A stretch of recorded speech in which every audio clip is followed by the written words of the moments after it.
Yo les gars, j'espère que tout le monde va bien. Aujourd'hui, je voulais vous faire une vidéo un peu particulière. Je voulais vous parler de choses qu'on vit, qu'on traverse en streetlifting et en powerlifting, donc surtout dans les sports de force. Et c'est des sujets qui ne sont pas vraiment abordés, que ce soit en vidéo YouTube ou même sur les réseaux sociaux, sur TikTok, Instagram. On a tendance à pas forcément les voir. Et aujourd'hui, je voulais faire une vidéo YouTube complète où je me pose, je vous explique les choses, je vous dis réellement ce qu'il en est. Après plusieurs années de pratique en streetlifting, après plusieurs années aussi de coaching en streetlifting. Et surtout, je voulais vous aborder certains points, des points sur lesquels tous les athlètes passent, que ce soit athlètes compétiteurs ou non compétiteurs, que ce soit des athlètes de streetlifting et de powerlifting. On va se poser et je vais vous expliquer tout ça en détail. Avant ça les gars, pour ceux qui ne sont pas encore abonnés à la chaîne YouTube, la chaîne elle est nouvelle, ça fait quelques mois que j'essaie de la lancer. Donc pour me donner un peu de force les gars, vous pouvez vous abonner, vous pouvez laisser un commentaire. N'hésitez pas à mettre un commentaire les gars, dites-moi ce que vous avez pensé de la vidéo. C'est pas grand chose, mais moi derrière ça me permet d'avoir aussi beaucoup de force et beaucoup de soutien sur la chaîne. Voilà, je vais me poser, je vais tout vous expliquer et on va parler de la pratique du powerlifting et du streetlifting et d'une manière générale de la pratique des sports de force. Alors, je vais faire une vidéo un peu brute par rapport à d'habitude. C'est vrai qu'habituellement, j'ai l'habitude de préparer mes textes, mais là, comme c'est un retour d'expérience sur moi, sur mon coaching, etc., sur les athlètes que j'ai coachés, du coup, je voulais faire un format un petit peu plus brut. Alors on va pas se mentir, depuis la fin du Covid 2020-2021, on a vu que les sports de force, ils ont explosé. Parce qu'en gros, ce qui s'est passé, c'est qu'il y a eu plein d'athlètes qui ont commencé à poster sur les réseaux, que ce soit en power, que ce soit en street, et du coup, il y a eu une émergence du streetlifting. Mais je voulais parler de la réalité de ces sports-là, la réalité du streetlifting, la réalité du powerlifting. Alors oui, c'est des sports qui sont incroyables. Incroyable, pourquoi? Parce que tu vas gagner en force, tu vas gagner en muscle. Du coup, sincèrement, pour moi, ça met une distance à la muscu. Pour moi, en fait, il n'y a pas match. On ne peut pas comparer le streetlifting et le powerlifting et la muscu. En muscu, le but, c'est juste de devenir plus musclé. En streetlifting et en powerlifting, l'objectif, c'est de devenir plus fort, mais aussi de devenir plus musclé. En gros, on a une espèce de 2 en 1. Mais il y a une réalité dans ces sports. Et la réalité, il faut en parler. Déjà, la première chose à savoir, c'est que c'est des sports de long terme. Aujourd'hui, en fait, ce qui s'est passé, c'est qu'on a vu énormément d'athlètes, 2020, 2021, 2022, 2023, pratiquer ces sports-là. Et quelques années après,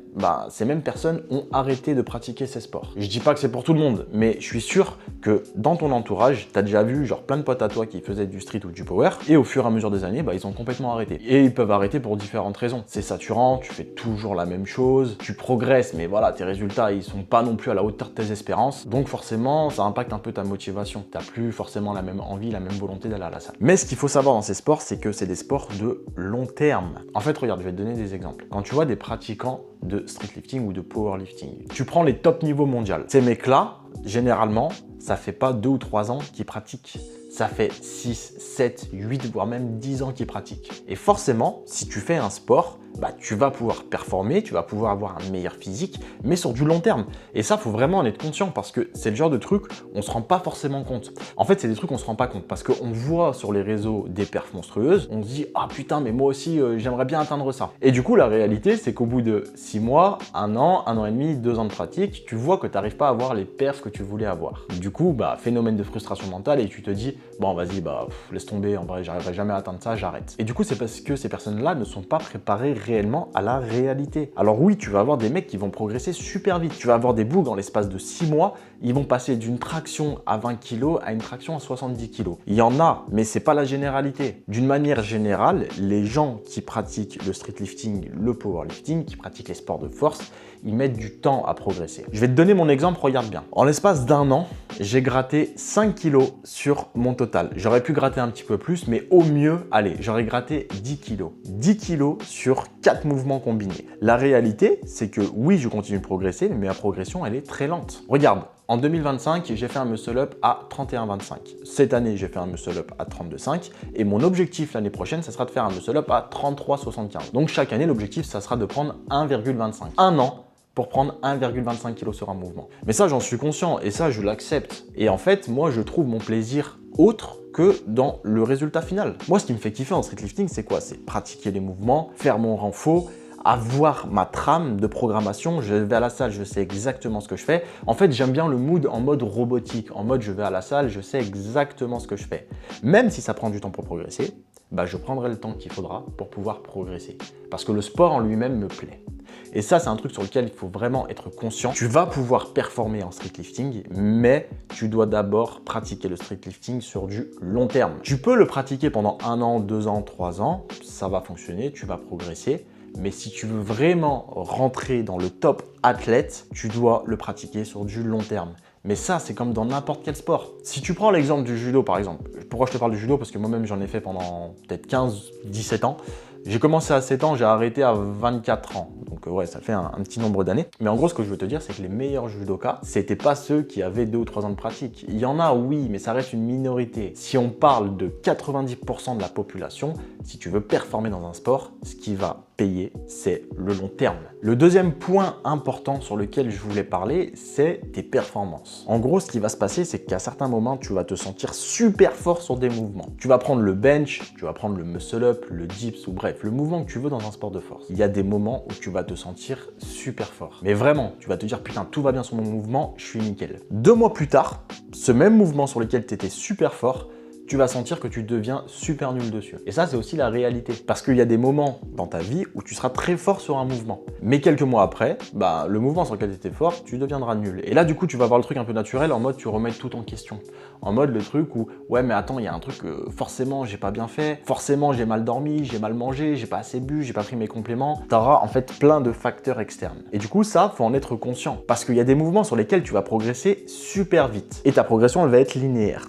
Mais il y a d'autres mouvements sur lesquels, déjà de 1, tu vas progresser super lentement et en plus, ta progression, elle va être ondulatoire. C'est-à-dire qu'il y a des moments où tu seras fort, des mouvements où tu seras plus faible, des moments où tu seras fort, des moments où tu seras plus faible et ainsi de suite, tu l'auras compris. Je vais te donner mon exemple, regarde. Je passe un muscle-up à plus de 30 kg, j'ai 32,5.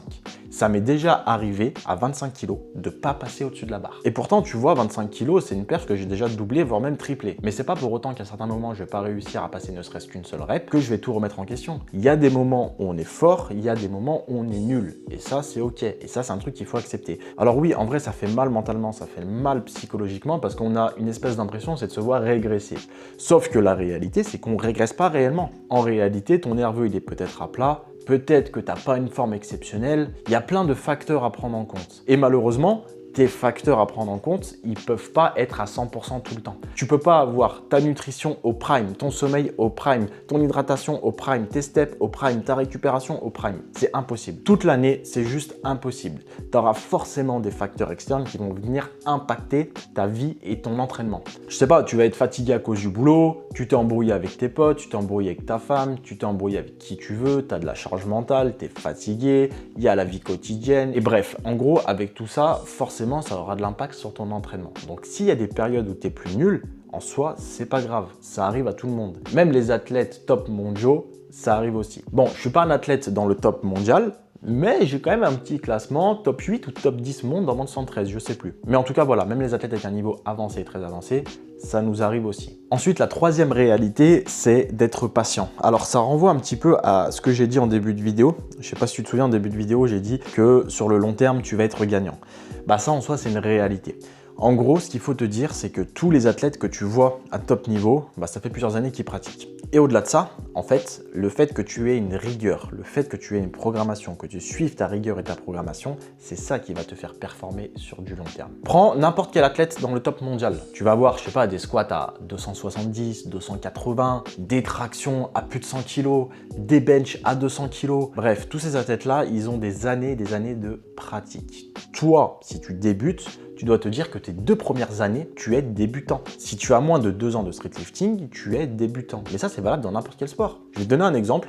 Je vais prendre le cas du judo. Donc le judo, sur tes 2 premières années, si tu es bon, tu peux passer de ceinture blanche à, allez, ceinture orange, ceinture verte. Ceinture orange, ceinture verte, tu restes à un niveau débutant. Okay. Ensuite, sur les 2 années suivantes, tu vas pouvoir passer à ceinture marron. Donc ceinture marron, on arrive sur un petit niveau intermédiaire. Et enfin, sur les années qui vont suivre, donc les 2 ans suivants, donc on arrive à 6 ans, là, potentiellement, tu peux passer ceinture noire. Donc, il t'aura fallu 6 ans pour devenir ceinture noire. Bien sûr, il y en a qui vont être un petit peu plus rapides, mais d'une manière générale, il te faudra au moins 6 ans de pratique. Et ben, en street et en power, c'est la même chose. T'attends pas à faire des miracles si tu as 2 ans de pratique. En fait, ce que tu dois vraiment comprendre, c'est que le street lifting, le power powerlifting, comme tous les autres sports, même si tu veux progresser physiquement, bah, ça demande du temps. Et je vais te donner un autre exemple, je vais parler du physique.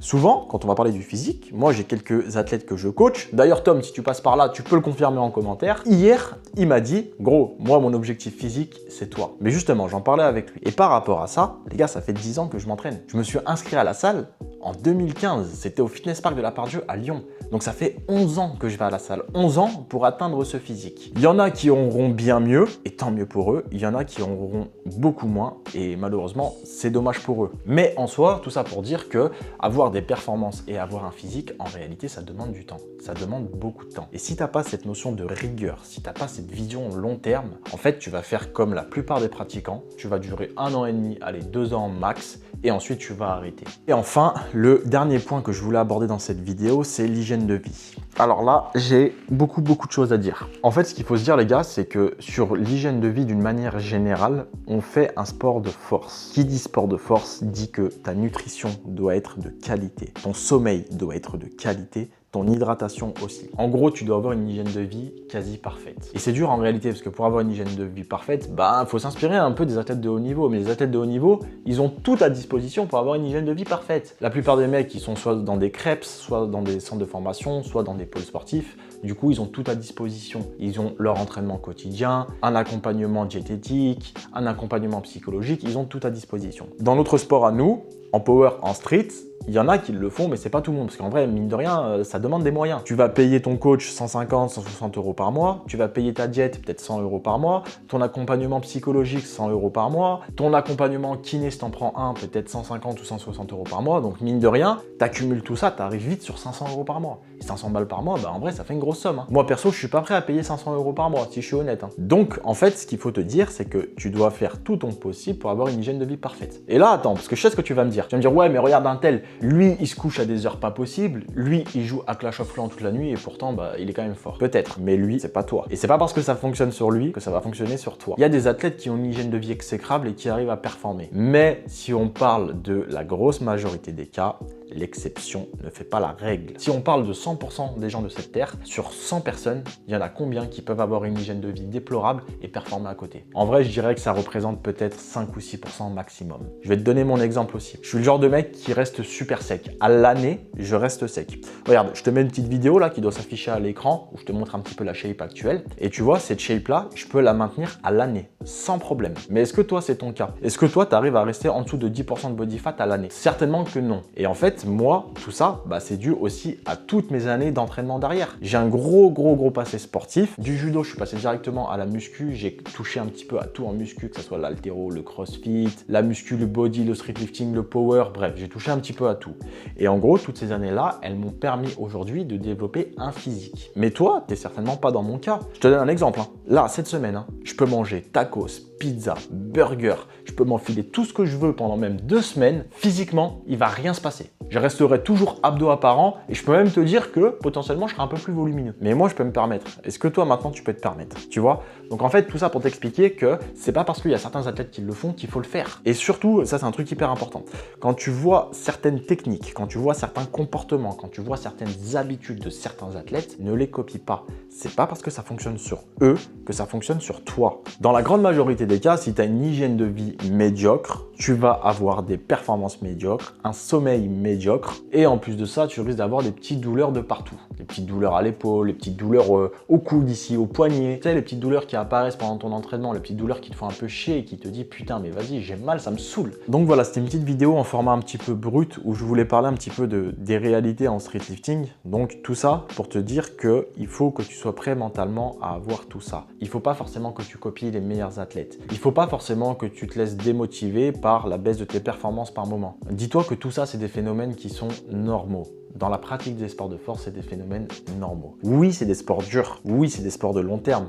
Oui, c'est des sports qui demandent du temps, de l'investissement dans la vie perso. Mais crois-moi que si tu fais les choses bien, sur du long terme, tu peux progresser. Progresser sur tes perfs et progresser physiquement. Mais ça, il faut vraiment que tu adoptes la vision long terme. Je te jure, c'est trop important. Et ça, tu vois, j'aurais bien aimé l'entendre il y a 10 ans en arrière. Aujourd'hui, je vais avoir 31 ans. D'ailleurs, 31 ans dans 2 semaines. 3 semaines, le 1er septembre, je vais avoir 31 ans. Et ça, tu vois, j'aurais bien aimé l'entendre quand j'avais 20 ans, quand j'ai commencé la salle. Laisse le long terme faire les choses. Et surtout, tu vois, si j'ai vraiment un conseil à te donner, il faut que tu sois le plus rigoureux possible sur ton entraînement. En gros, que tu ailles à la salle avec ta programmation. Tu dois savoir exactement ce que tu vas faire. Ça, vraiment, je crois que je le dis dans toutes les vidéos YouTube que je fais, mais c'est un truc qui est trop important. Vraiment, tu dois comprendre ça. Si tu as une rigueur, si tu as une dynamique où tu sais exactement ce que tu fais, bah forcément derrière tu as beaucoup moins de place pour le hasard. Tu arrives à la salle, tu sais ce que tu dois faire, quel nombre de séances tu vas faire, quelle série, quelle répétition, à quelle charge, etc. Ça, c'est vraiment hyper important. Voilà les gars, c'était une vidéo un petit peu brute. J'espère vous avoir appris des choses. Si c'est le cas les gars, pensez à vous abonner, pensez à commenter la vidéo. C'est pas grand chose, mais moi ça me soutient énormément. Voilà, c'était Trainer Lift. Allez, ciao, moi je me tire.